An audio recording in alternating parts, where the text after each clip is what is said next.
My name is Kelly, 36 years old, and I am sitting in our SUV, heading back from what was supposed to be a pleasant family visit to my in-laws in Florida.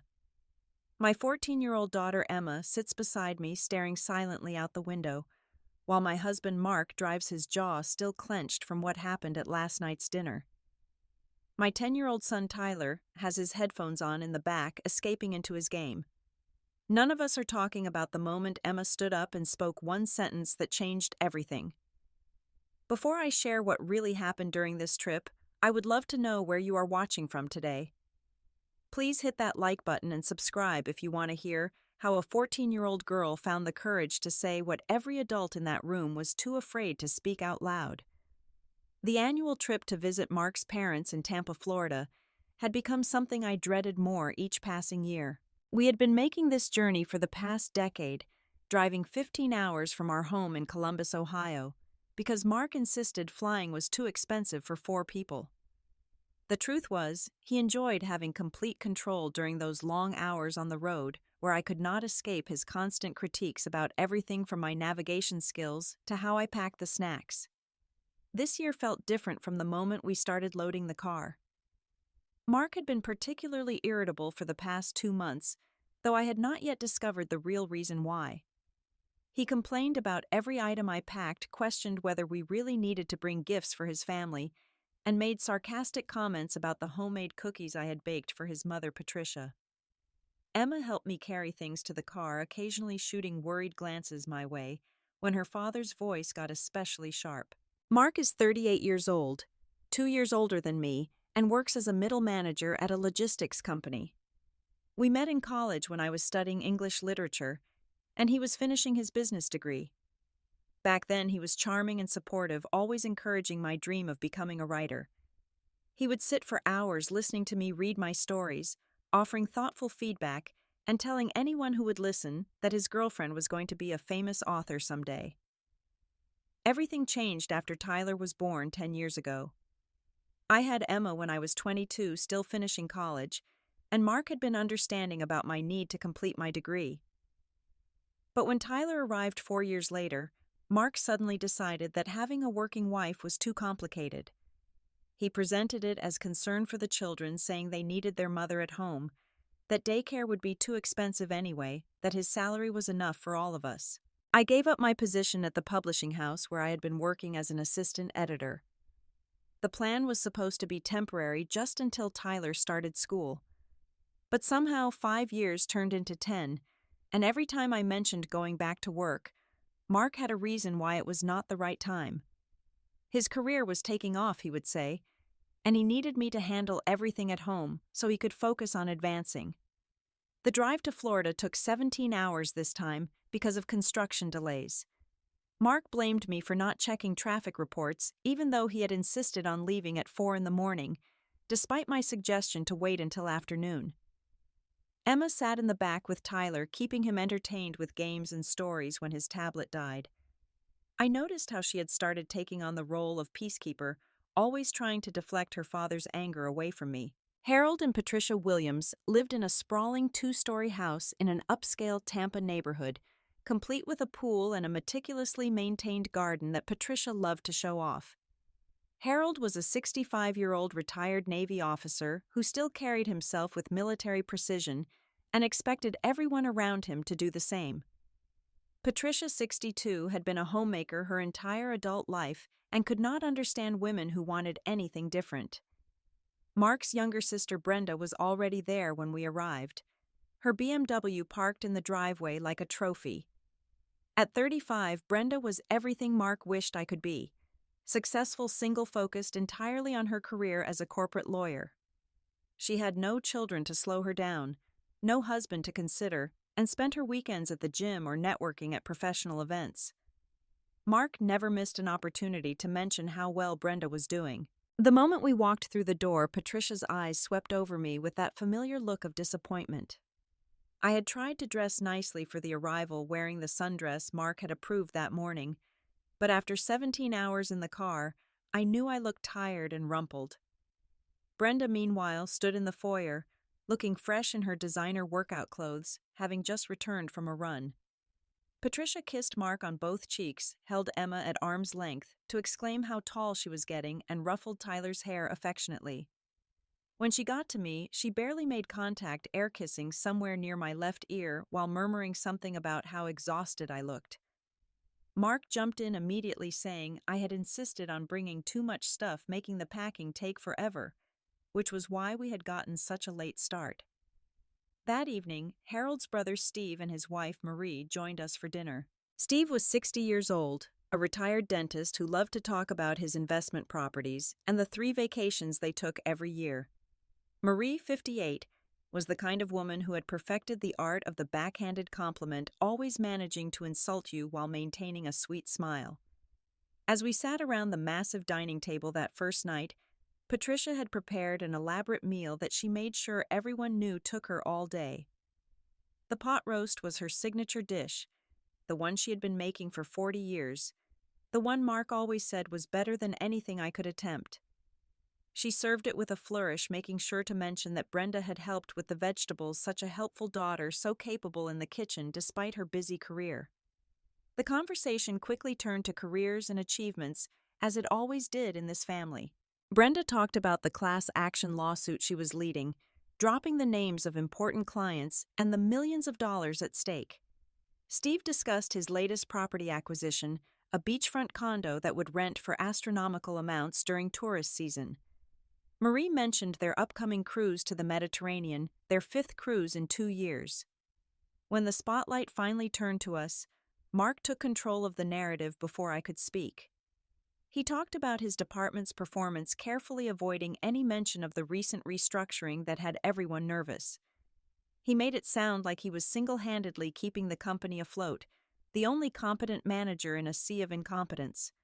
Then, almost as an afterthought, he mentioned that I was still doing my little library job, just a few hours a week, nothing serious. The truth was that my part-time position at the public library had become a sanctuary for me. It was only 20 hours a week, but it gave me a reason to leave the house to interact with adults who treated me with respect, to use my brain for something other than remembering soccer practice schedules and grocery lists. The head librarian had even asked if I would be interested in running some writing workshops, recognizing my background in literature. But Mark could not let even this small achievement stand. He laughed as he told them how I had come home excited about the workshop possibility, as if it was adorable that I thought teaching a few bored housewives about creative writing was some kind of career advancement. Patricia smiled sympathetically and said it was nice that I had a little hobby to keep me busy, while Brenda asked if the library even paid minimum wage for that kind of thing. Emma was watching everything from her seat beside Tyler, her eyes moving between the adults like she was studying us. She had inherited my dark hair and her father's sharp intelligence, but lately she had been developing something else, a sense of justice that made her speak up when she saw something wrong. I had noticed it at school, where she had gotten in trouble for defending a classmate who was being bullied. Mark had lectured her about minding her own business, but I had been secretly proud. Tyler, meanwhile, seemed oblivious to the undercurrents of tension, focused entirely on sneaking extra dinner rolls when he thought Patricia was not looking. At 10, he had learned that the best way to avoid his father's criticism was to become invisible, to bury himself in video games and books where the rules made sense and the good guys actually won. As the evening wore on and the wine flowed, the subtle digs became less subtle. Patricia mentioned how lovely it must be to have so much free time, not like poor Brenda who worked 60-hour weeks. Mark agreed, saying I had it easy, just had to keep the house decent and make sure the kids got to school. He even made a joke about how I sometimes could not even manage that, reminding everyone about the time 3 years ago when I had gotten confused about early dismissal and Tyler had to wait an extra hour at school. I wanted to remind them that I had been suffering from a severe migraine that day, that the school had changed the schedule at the last minute, that Tyler had been fine playing on the playground with the after-school kids. But I knew it would not matter. In this family, my failures were entertainment. My struggles were evidence of incompetence, and my silence was taken as agreement. The next morning started with Patricia's traditional elaborate breakfast spread, the kind that required getting up at 6 a.m. to prepare. I offered to help, but she waved me away, saying she had a system, and I would just slow her down. Instead, she put Brenda in charge of setting the table, praising her attention to detail as she arranged the napkins in perfect triangles. Mark was already on the patio with Harold drinking coffee and discussing investment strategies with the kind of intensity usually reserved for military operations. I helped Emma and Tyler get ready, making sure they wore the clothes I knew Patricia would approve of. Tyler complained that his collar was itchy, but I gently explained that sometimes we wear uncomfortable things to make other people happy. Emma gave me a look that said she understood I was not just talking about clothes. She had started understanding a lot of things lately, too many things for a 14-year-old to carry. At breakfast, the conversation turned to physical fitness triggered by Brenda's mention of her new CrossFit routine. She had lost 15 pounds in the last 3 months, she announced, and had never felt better.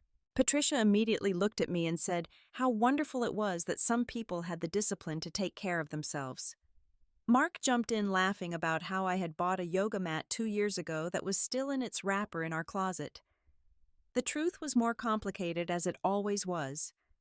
I had bought that mat with every intention of starting a morning routine, but Mark had immediately started making jokes about middle-aged women trying to find themselves through yoga. Every time I tried to roll it out, he would make comments about how I should focus on actual exercise instead of just stretching. Eventually, it became easier to leave it wrapped up than to deal with his mockery. Brenda suggested we all spend the day at the pool showing off the new swimming suit she had bought for her upcoming trip to Cancun with her law firm friends. She emerged from the house looking like she had stepped out of a fitness magazine, her body toned from hours at the gym and careful attention to every calorie. Patricia beamed with pride, telling anyone who would listen that Brenda had always been naturally athletic. I had brought my old one-piece, the same black suit I had worn for the past 5 years. It was modest and practical good for actually swimming with the kids rather than posing by the pool. But when I came out, Mark looked me up and down and announced to everyone that I was still trying to hide the baby weight from Tyler. 10 years later, he said with a laugh, and she still calls it baby weight.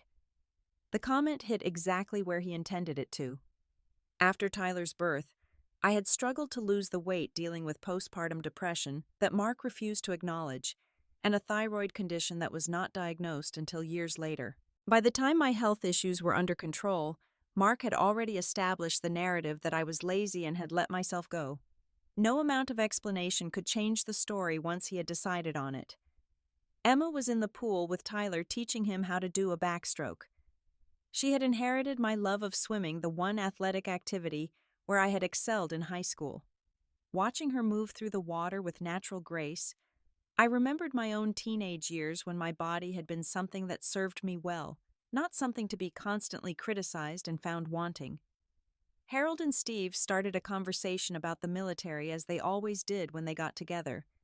Steve had served briefly in his 20s before going to dental school, and he loved to trade war stories with Harold, even though Harold had seen actual combat, while Steve had spent his entire service stateside. Mark inserted himself into the conversation, talking about how he had considered enlisting, but decided his talents were better suited for the business world. Marie and Patricia settled into their usual routine of discussing the failures of the younger generation while looking meaningfully at me. Kids these days had no work ethic, they agreed. Women wanted to have careers but could not handle the pressure. They did not know how good they had it with husbands who provided for them. The entire conversation was pitched just loud enough to ensure I could hear every word from where I sat watching the children. Brenda decided to do some laps, her powerful strokes cutting through the water with precision. Mark watched with obvious admiration, then called out to Tyler that he should watch his aunt if he wanted to learn proper form. "Not like your mom's doggy paddle," he added with a grin that was meant to look playful, but felt like a slap. Tyler looked confused because he had seen me swim perfectly well at the community pool back home, but he knew better than to contradict his father. Lunch was served poolside, a selection of salads and sandwiches that Patricia and Brenda had prepared together while making sure everyone knew that healthy eating was a lifestyle choice. When I reached for a sandwich, Mark loudly asked if I really needed the bread, maybe just the filling would be better. Patricia nodded approvingly while Brenda suggested I try the new keto diet she had been following. Emma suddenly spoke up, saying she thought I looked beautiful exactly as I was. The table went quiet for a moment, surprised by her declaration. Mark laughed it off, saying teenagers always think their mothers are perfect, but she would understand when she was older that adults need to take responsibility for their health. Emma's face flushed with anger, but she bit her lip and said nothing more. That afternoon, while the others napped or watched television, I found myself alone in the kitchen cleaning up from lunch. Emma came in to help, and we worked in comfortable silence for a while. Finally, she asked me why I let Dad talk to me that way. The question caught me off guard, and I found myself struggling to explain something I did not fully understand myself. I told her that marriages were complicated, that sometimes people who love each other still hurt each other, that her father was under a lot of stress at work. Even as the words left my mouth, I knew they sounded hollow. Emma was too smart to accept such weak excuses, but she nodded and went back to drying dishes, her movements sharp with suppressed anger. The third day of our visit brought the planned trip to Clearwater Beach, a 45-minute drive that Mark insisted on turning into a critique of my previous beach suggestions. Apparently, the beach I had researched online was too crowded, too touristy, too expensive for parking. Thank goodness Patricia knew the good spots, he said, or we would be stuck with my terrible planning. Patricia smiled from the passenger seat while I sat crammed in the back between Tyler's beach toys and Emma's backpack. At the beach, Mark immediately took charge of setting up our spot, choosing a location that he deemed perfect while dismissing my suggestion that we might want some shade for Tyler's sensitive skin. He then announced that he and Brenda were going to take a walk along the shore to get some real exercise, leaving me to manage both kids and all our belongings in the blazing Florida sun. I watched them walk away, Mark gesturing animatedly, while Brenda laughed at something he said. They looked like a couple, I realized, with a sick feeling in my stomach. The ease between them, the way he stood straighter around her, the way he never criticized or belittled her. Patricia must have noticed my expression, because she commented that it was so nice to see siblings who genuinely enjoyed each other's company. When it came time for the family photo, Mark orchestrated the arrangement with military precision. Harold and Patricia in the center, Steve and Marie to one side, Mark and Brenda prominently positioned on the other, the children in front perfectly centered, and me told to stand slightly behind everyone because, as Mark put it, I was the tallest woman there and would throw off the balance. The fact that Brenda was actually an inch taller than me was somehow irrelevant. The photographer, a passing beachgoer Mark had commandeered, took several shots, while Mark barked instructions about smiling naturally and not squinting. In every photo, I could see myself shrinking, trying to take up less space, to be less visible, to disappear into the background where Mark clearly thought I belonged. Emma stood rigid beside me, her smile forced and angry. Lunch was at a beachside restaurant that Harold had been going to for 30 years. The waitress recognized him and made a fuss, which Patricia loved.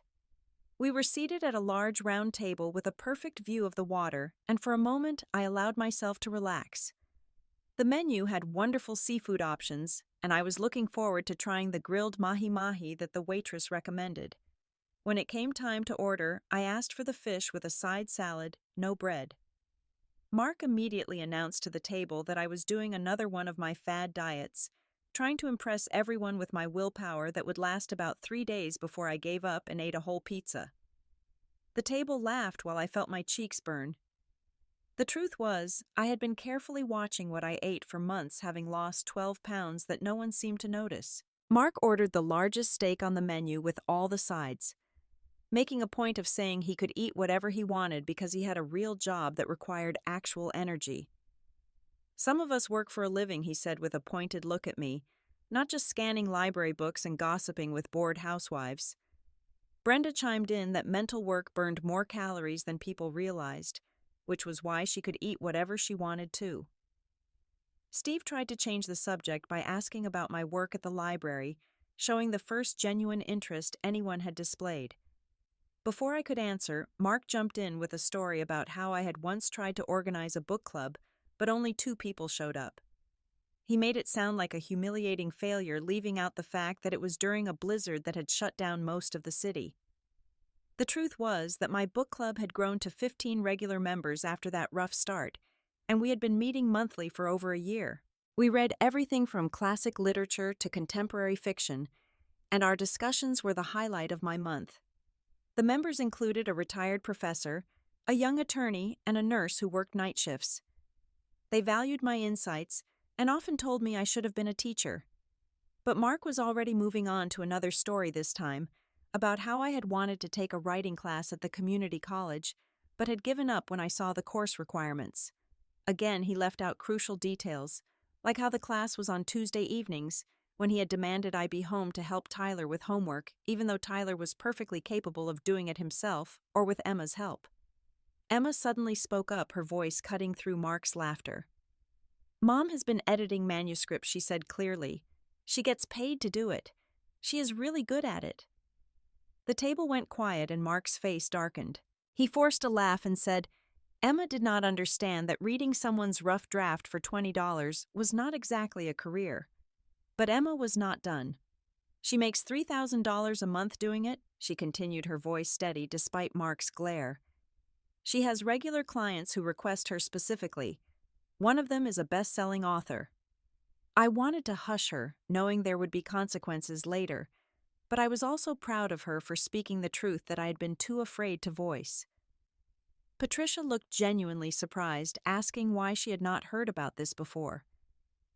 Mark quickly recovered, saying it was just a little side project, nothing worth mentioning, and besides, $3,000 was nothing compared to what he brought in. The conversation moved on, but I caught Brenda looking at me with something that might have been respect, or at least curiosity. After lunch, we returned to the beach, where the afternoon sun was even more brutal. Tyler was getting cranky and sunburned despite multiple applications of sunscreen. Emma had retreated into a book, building a wall of words between herself and the family dynamics. Mark and Brenda went for another walk this time, for even longer, leaving me to pack everything up virtually alone, while Patricia criticized my folding technique. The drive back to the house was tense, with Mark complaining about the traffic and the heat, and the amount of sand the kids had tracked into the rental van. He went on a tirade about how inconsiderate it was to make such a mess when we were guests in someone else's vehicle. Tyler started to cry quietly, and Emma reached over to hold his hand, whispering that it was not his fault. That evening, Patricia decided we should play board games as a family. She pulled out Trivial Pursuit, her favorite, the one where she knew most of the answers from years of practice. The teams were divided, with Mark, Brenda, and Harold on one side, while Patricia, Steve, and Marie formed another. Emma, Tyler, and I were put together what Mark jokingly called the B team, since we would obviously need all the help we could get. To everyone's surprise, our team dominated the game. Emma knew an astounding amount of science and current events. Tyler was surprisingly good at sports and entertainment questions, and I cleaned up on literature, history, and art. With each correct answer, Mark's mood darkened. When we won the game, he accused us of cheating, said the questions were too easy, claimed we had gotten lucky. Patricia tried to smooth things over by suggesting we play again with different teams, but Mark said he was tired of childish games. He announced he was going to watch the game with Harold, real entertainment for real adults. As he left the room, he muttered something about how book smarts did not translate to real-world success, loud enough for everyone to hear, but quiet enough to maintain plausible deniability. The fourth day brought preparations for the big dinner party Patricia had been planning for weeks. She had invited extended family and several couple friends from Harold's Navy days, expecting about 20 guests. The house buzzed with activity from dawn, with Patricia barking orders like a general preparing for battle. Brenda was designated as her lieutenant, the two of them moving in perfect synchronization as they planned the menu and decorations. I offered to help multiple times, but was relegated to simple tasks like folding napkins and polishing silverware, jobs that Patricia made clear were within my limited capabilities. When I suggested making my grandmother's lasagna recipe, the one that had been passed down through 3 generations and never failed to impress, Patricia reluctantly agreed, but only after making sure everyone knew she was taking a risk, trusting me with such an important dish. The lasagna required 4 hours of preparation, from making the sauce from scratch to layering the ingredients just right. It was the one dish I knew I could execute perfectly, having made it countless times for potlucks and family gatherings back home, where it always disappeared first and earned genuine compliments. Emma helped me in the kitchen, and we worked together quietly, finding comfort in the familiar rhythm of cooking. Mark spent the morning on the patio with Harold drinking beer and watching sports highlights on his phone. Occasionally he would wander into the kitchen to criticize something the smell was too strong. We were making too much noise, we were using too many dishes. Each time Patricia would agree with him, suggesting we try to be more considerate of others trying to relax. By afternoon, guests began arriving and the house filled with voices and laughter. These were Patricia's people, other Navy wives, who had spent decades perfecting the art of the subtle put-down retired officers who still expected civilian life to follow military protocols. They looked at me with the kind of assessment that made me feel like I was being evaluated for promotion and found lacking. Mark transformed in front of the guests, becoming the charming son-in-law who doted on his family. He introduced me as his wife, who kept the home fires burning while he conquered the business world, making it sound like a compliment while actually diminishing everything I did. He told amusing anecdotes that painted him as the long-suffering husband, dealing with my various inadequacies, but doing so with grace and humor. The dinner table was set with Patricia's finest china and crystal, everything gleaming under the chandelier. The lasagna was placed as one of many dishes, not given any special prominence, despite the hours of work it had required. When people began serving themselves, I held my breath, watching as they took their first bites. The compliments came immediately and seemed genuine people asking for the recipe, saying it was the best they had ever tasted. That should have been a moment of triumph, but Mark could not let me have even that. As people praised the dish, he launched into a story about the time I had tried to make it for his boss's dinner party and had forgotten to turn on the oven. The story was completely fabricated, but he told it with such conviction that people believed it, laughing at silly, scatterbrained Kelly, who could not even manage basic cooking despite having a good recipe. The wine was flowing freely by the time the main course was served. I was refilling water glasses, trying to be helpful, and also to stay busy enough to avoid conversation. As I reached across the table to pour for one of Harold's Navy buddies, my sleeve caught the edge of a wine glass, tipping it slightly. Only a few drops of red wine spilled onto the white tablecloth, barely noticeable, but Mark erupted as if I had destroyed the entire table setting. His voice cut through all conversation as he berated me for my clumsiness. "Can you do nothing right?" he demanded, his face red with anger that seemed disproportionate to the tiny stain. "This is why I never let you handle anything important," he continued, "because you destroy everything you touch." The room went silent, everyone staring as he continued his tirade, listing my failures like evidence in a criminal trial. He brought up the time I had supposedly broken the washing machine, though it had actually been a manufacturer's defect covered under warranty. He mentioned the art class I had taken, where I had spent good money on supplies for what he called finger painting.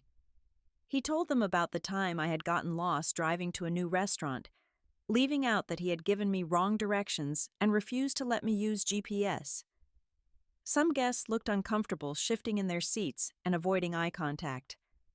A few of the Navy wives exchanged knowing looks, the kind that said they had seen this behavior before and recognized it for what it was. But most laughed along with Mark, treating my humiliation as entertainment, the dinner show they had not known they were getting. Emma was sitting at the far end of the table with the other children, but I could see her watching everything. Her hands were clenched in her lap, her jaw tight with anger she was trying to control. Tyler sat beside her, looking small and confused, not understanding why everyone was laughing at his mother. One of the other kids made a joke about clumsy moms, and Emma snapped at them to shut up. Patricia tried to restore order by suggesting we move on to dessert, but Mark was not finished. He started telling what he called funny stories about our marriage, each one designed to make me look incompetent, foolish, or crazy. There was the time I had cried at Tyler's school play, which he portrayed as hysteria rather than normal maternal pride. The time I had suggested we take a vacation to Europe, which he spun as financial irresponsibility rather than a desire to give our children cultural experiences. With each story, I felt myself shrinking, becoming smaller in my chair, wishing I could disappear entirely. This was not new behavior from Mark, but having it displayed so publicly in front of strangers and family alike felt like being stripped naked in a crowded room. My cheeks burned with shame, and I could not make myself look at anyone, especially not my children. Harold finally intervened, suggesting the men adjourn to the patio for cigars, while the women cleared the table. It was a reprieve of sorts, though it meant I was left with Patricia and her friends, who continued discussing my shortcomings in quieter, but no less cutting tones. Brenda at least had the grace to stay silent, focusing on scraping plates with unusual intensity. As we cleared the dinner table, I could hear fragments of conversation from the women around me.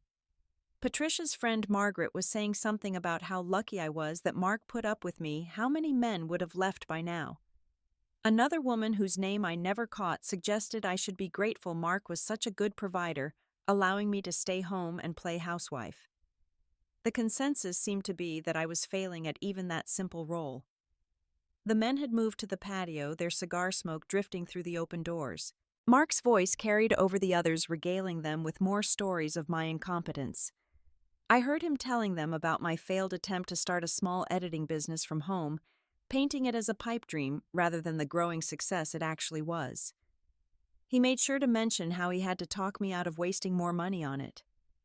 Emma appeared at my elbow as I stood at the sink, mechanically washing dishes that could have gone in the dishwasher. She took a dish towel and began drying, working beside me in supportive silence. After a few minutes, she spoke quietly, making sure no one else could hear. "He is lying about you, Mom. Everyone who really knows you knows he is lying." Her words nearly broke me. I wanted to tell her that it did not matter what others knew if they never spoke up, if they chose to believe the performance over the truth. But I just nodded and kept washing, focusing on the warm water and the simple task of making things clean. Tyler had retreated to the den to play video games, his usual escape when the adult world became too complicated. The party began winding down, around 10 guests making their goodbyes, with the kind of effusive thanks that felt hollow after the evening's entertainment at my expense. Several people made sure to tell Mark what a saint he was, how patient, how understanding. One man clapped him on the shoulder and said he deserved a medal for putting up with me loud enough that I could hear from across the room. Patricia supervised the final cleanup with military precision, making sure to point out everything I had done wrong throughout the evening. The napkins had been folded incorrectly, the water glasses had spots, the lasagna had been cut in uneven pieces. Nothing I had done was right. Nothing was good enough. Nothing met her impossible standards that seemed to exist solely to ensure my failure. When the house was finally quiet, and everyone had retired to their rooms, I sat alone in the dark kitchen, too exhausted to cry. The evening played on repeat in my mind, each humiliation fresh and sharp. I thought about the woman I had been before marriage, confident and ambitious, full of plans and dreams. That woman felt like a stranger now, someone I might have known once but could barely remember. Mark came to bed after midnight, smelling of cigars and bourbon. He got in beside me without a word, no apology for his behavior, no acknowledgement of the pain he had caused. Within minutes he was snoring, sleeping peacefully, while I lay awake, staring at the ceiling, wondering how I had let my life become this small, this painful, this far from everything I had once wanted. The fifth day dawned gray and humid, matching my mood perfectly. Breakfast was a quiet affair, with Mark nursing a hangover, and Patricia commenting on how pale I looked, suggesting I should get more sleep instead of staying up so late. Emma barely ate, pushing eggs around her plate while shooting concerned glances my way. Tyler asked if we could go home early, but Mark shut him down immediately.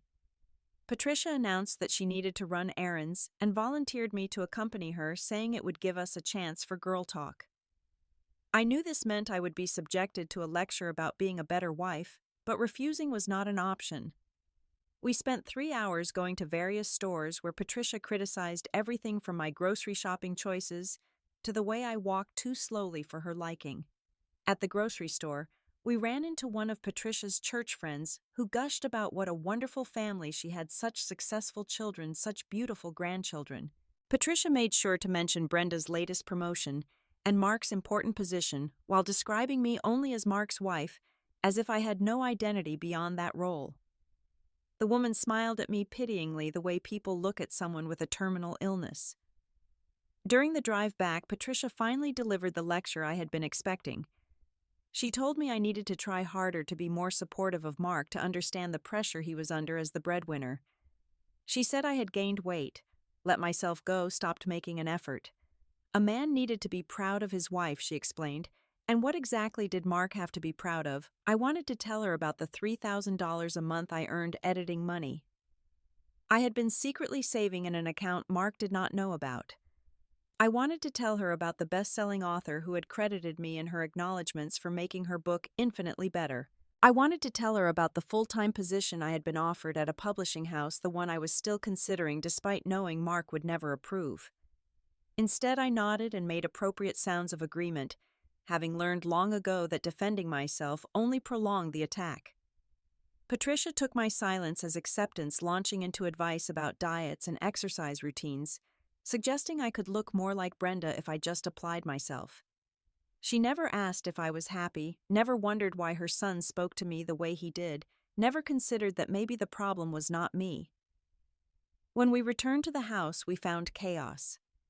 Emma and Mark were in a heated argument in the living room, their voices raised loud enough to hear from the driveway. Emma was standing her ground, her face flushed with anger while Mark towered over her, his finger pointing in her face. Tyler was nowhere to be seen, probably hiding in his room as he did whenever conflict erupted. The argument was about college, specifically about Emma's desire to attend an art school she had been researching. Mark was forbidding it, saying no child of his would waste their education on something so useless. Emma was fighting back, saying she had the grades to get scholarships, that art was a valid career path, that it was her life and her choice. The conversation had obviously escalated from there. Patricia immediately took Mark's side, telling Emma she needed to respect her father and think practically about her future. Harold emerged from his study to add his voice to the chorus, saying that young people today did not understand the value of stable careers. Brenda surprisingly stayed silent, watching the scene unfold with an unreadable expression. Emma turned to me, her eyes pleading for support, for someone to take her side. I opened my mouth, wanting to defend her dreams, to tell her that art was valuable, that following your passion was important. But Mark's glare stopped me cold, the threat in his eyes clear. If I contradicted him in front of his family, there would be consequences, later consequences Emma and Tyler would witness. So I did what I always did.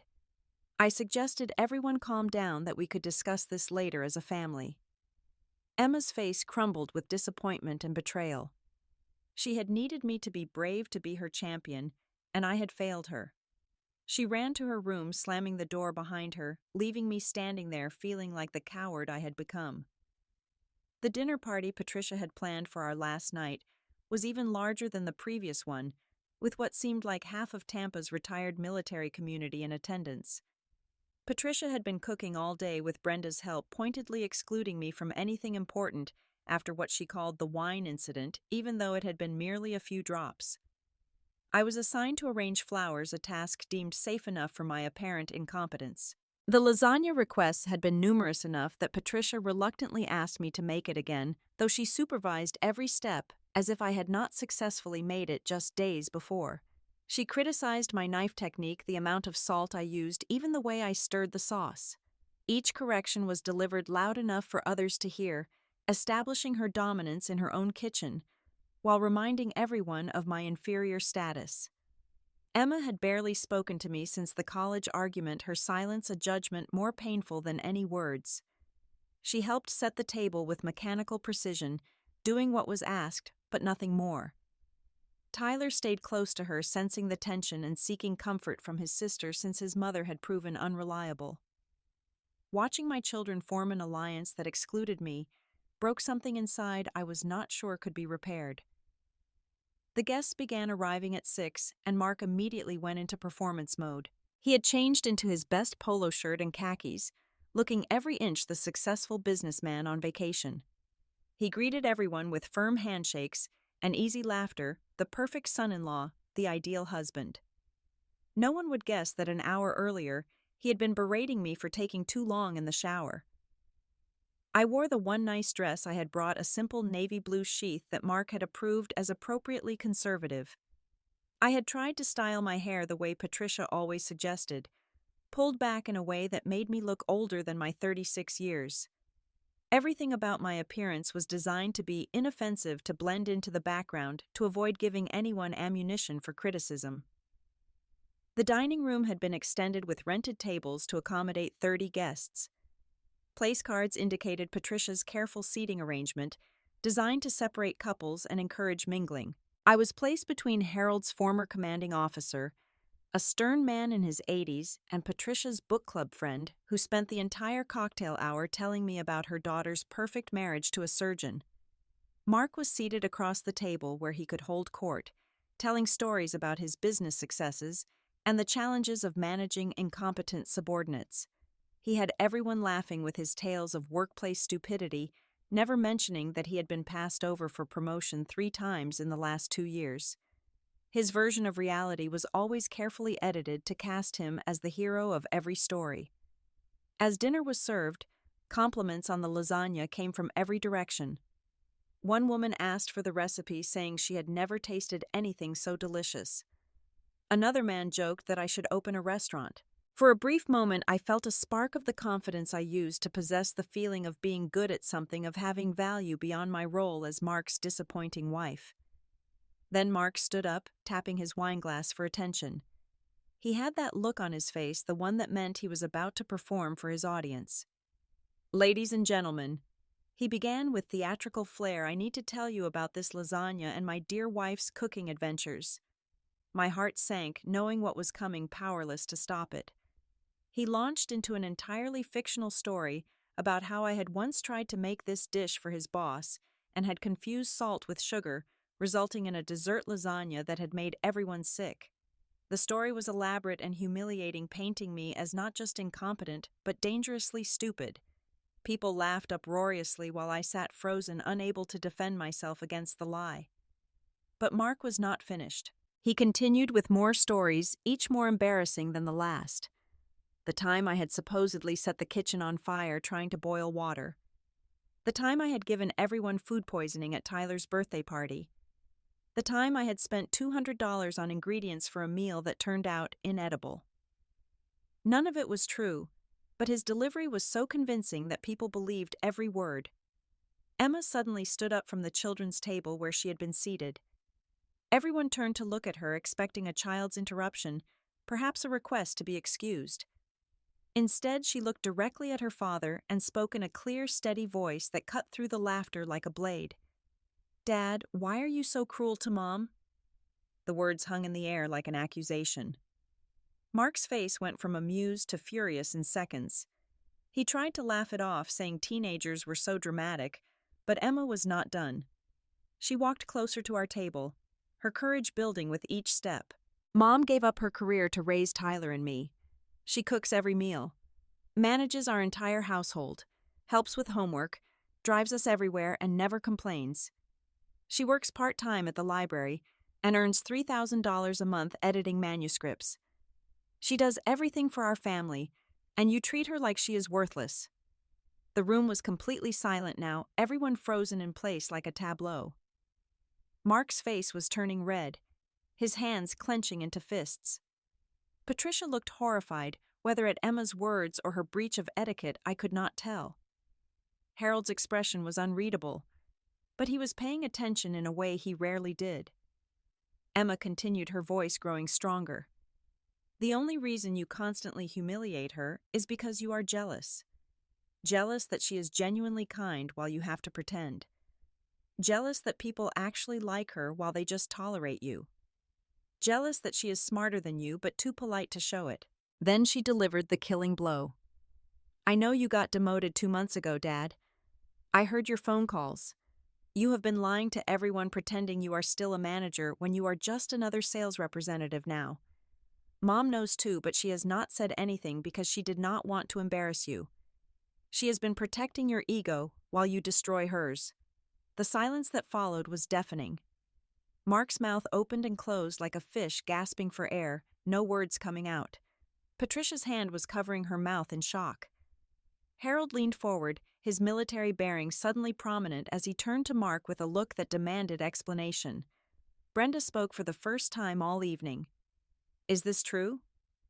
Mark, have you been lying about your job?" Mark tried to recover, sputtering about misunderstandings and temporary restructuring, but the damage was done. Emma had pulled back the curtain on his carefully constructed illusion, revealing the small, insecure man hiding behind the facade. The audience he had been performing for was now seeing him clearly for the first time. Tyler appeared from wherever he had been hiding, moving to stand beside his sister. His small voice carried surprising weight as he said, "Dad is mean to Mom all the time. She cries at night when she thinks we are asleep. I hear her." The revelation hung in the air like smoke from a discharged weapon, acrid and impossible to ignore.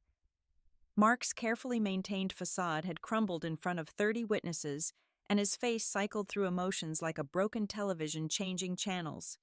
Rage, humiliation, fear, and finally, a desperate attempt at damage control that fooled no one. Emma Mark finally managed to sputter, "You do not understand adult matters. This is inappropriate. Apologize to our guests and go to your room immediately." But Emma stood her ground, her 14-year-old frame trembling slightly, but her voice remaining steady. "I understand perfectly, Dad. I understand that you have been emotionally abusing Mom for years. I understand that you lie about everything to make yourself look better. I understand that you are a bully who tears down the person who loves you most because it makes you feel powerful." Several guests shifted uncomfortably in their seats. One couple near the door quietly gathered their things and left without a word. Others seemed frozen, unable to look away from the family drama unfolding before them. Harold rose from his chair, his military bearing making him seem taller than his actual height. Mark Harold's voice carried the authority of decades of command. "Is what your daughter's saying true? Have you been demoted?" Mark tried to deflect his voice, taking on a wheedling quality I had never heard before. "Dad, it is complicated. The company is restructuring. It is temporary. I am still in management, just a different role. These things happen in business. You would not understand the corporate world." Harold's expression hardened further. "I ran logistics operations for the entire Pacific Fleet, son. Do not tell me I do not understand organizational structures. Answer the question. Were you demoted?" The room waited. Mark looked around for support but found none. Even Patricia, who usually defended him reflexively, was staring at him with something approaching disappointment. Brenda had pulled out her phone, and I realized with a sick feeling that she was probably fact-checking everything on LinkedIn or the company website. "Fine," Mark exploded his control, finally snapping completely. "Yes, I was demoted. Happy now. They said I had personality conflicts with my team. Said I was creating a hostile work environment. Complete bullshit from people who could not handle direct feedback. But it is temporary. I will be back in management within 6 months." I stood up then, something inside me finally breaking free after years of silence. "Actually, Mark, it is not temporary. I spoke to Jennifer from your HR department when she called looking for you last week. You are on a performance improvement plan. One more complaint, and you will be terminated. That is why you have been so angry lately, is not it? You are losing control at work, so you double down on controlling me at home." The look Mark gave me should have terrified me, but Emma and Tyler standing together gave me strength I had forgotten I possessed. I continued, my voice gaining confidence with each word. "And while we are telling truths, I should mention that my editing business that Mark mocks brings in more than $3,000 a month. It is actually closer to $4,000 now. I have been saving every penny in an account Mark does not know about. I have also been offered a full-time position as senior editor at Pemberton Publishing, starting salary $65,000 a year plus benefits." Gasps echoed around the room. Patricia sank into her chair like someone had deflated her. Brenda looked up from her phone with genuine surprise and what might have been admiration. Several of the guests were now openly staring, their pretense of polite disinterest abandoned. "You have been lying to me." Mark's voice was dangerous now, the mask completely gone. hiding money, planning to leave. I never said I was leaving, Mark. But I am done being your punching bag. I am done letting you diminish me to make yourself feel bigger. I am done teaching our children that this is what marriage looks like. Emma was brave enough to say what I should have said years ago. An older woman I did not recognize, one of Harold's Navy friend's wives, suddenly spoke up. Good for you, dear. I watched my daughters go through the same thing for 10 years before she finally left. The damage to those children watching their mother be destroyed daily is immeasurable. Another woman nodded in agreement. We have been watching this all week, honey. The way he talks to you is not normal.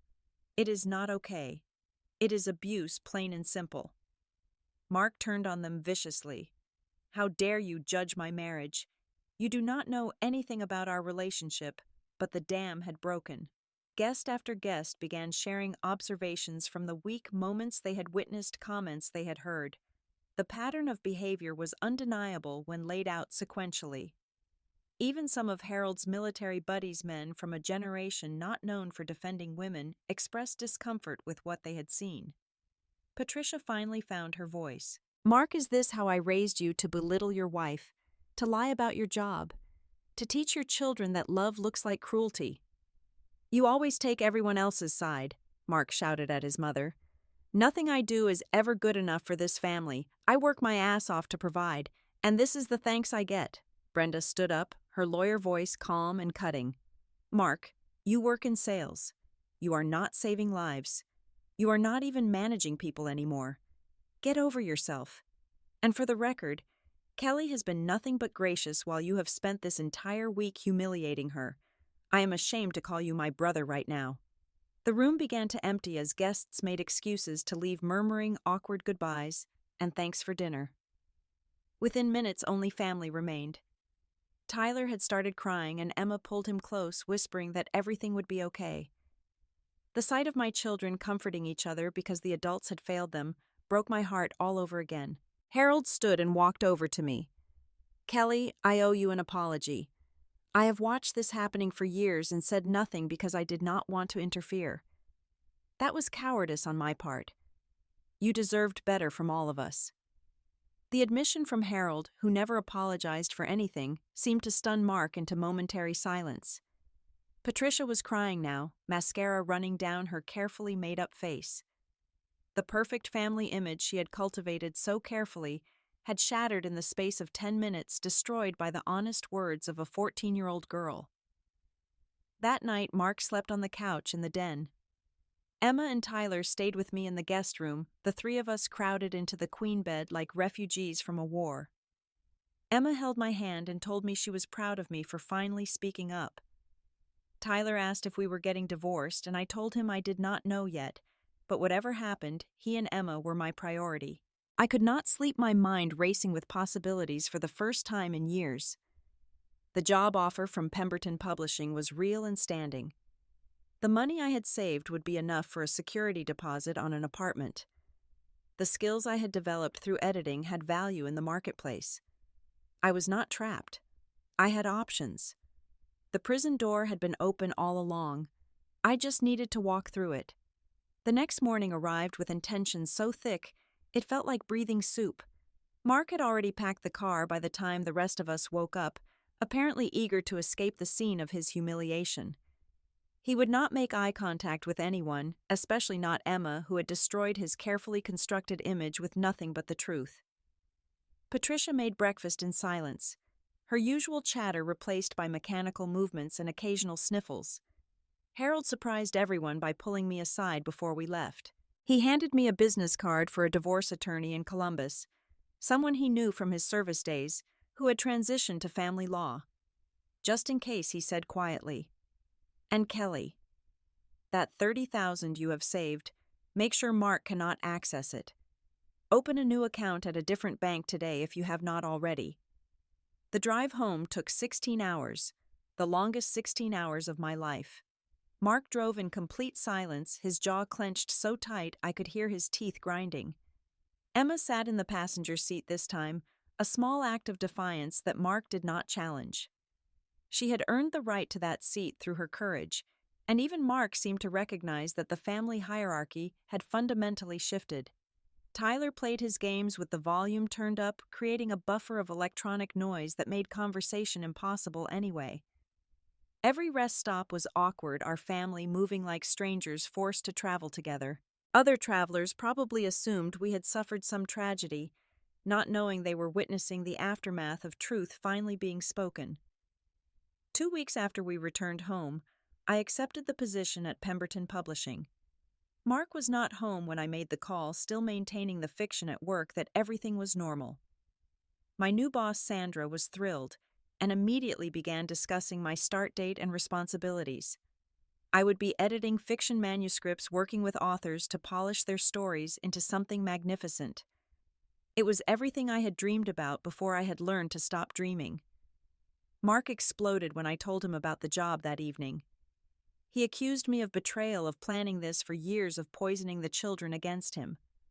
When that did not work, he tried guilt talking about our vows and our commitment to each other. Finally, he attempted threats, saying he would make sure I never saw the kids if I left him. That was when I showed him the recording Emma had made on her phone during the dinner party, his cruel words preserved digitally forever. Within a month, I had filed for divorce and moved into a small but bright apartment with Emma and Tyler. The kids were allowed to choose their living arrangement, and both chose to stay with me, primarily visiting Mark on weekends. He tried to contest it, but his lawyer advised him that the recording plus testimony from multiple witnesses at the dinner party would not play well in court. Patricia called me regularly, something that had never happened during my marriage.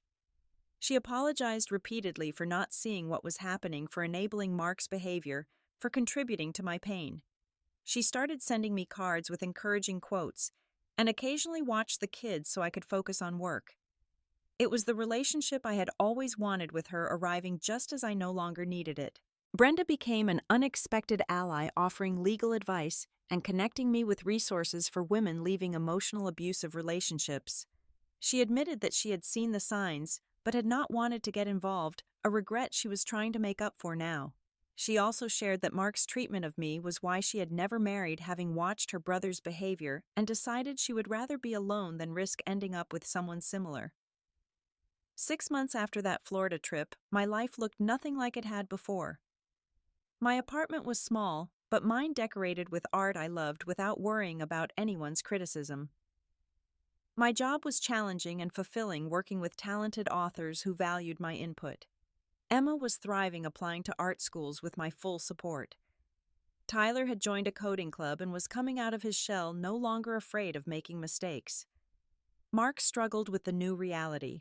His performance at work continued to deteriorate without me to blame for his failures. He tried dating and found that women were less impressed with him when he could not contrast himself against a diminished wife.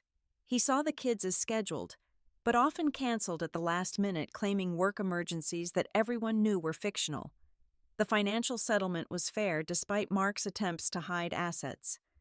My lawyer, the one Harold had recommended, was excellent at finding money in places Mark thought were secret. The editing income I had been hiding turned out to be perfectly legal since I had declared it on taxes. Mark had simply never bothered to look at our tax returns, assuming I was too stupid to understand them.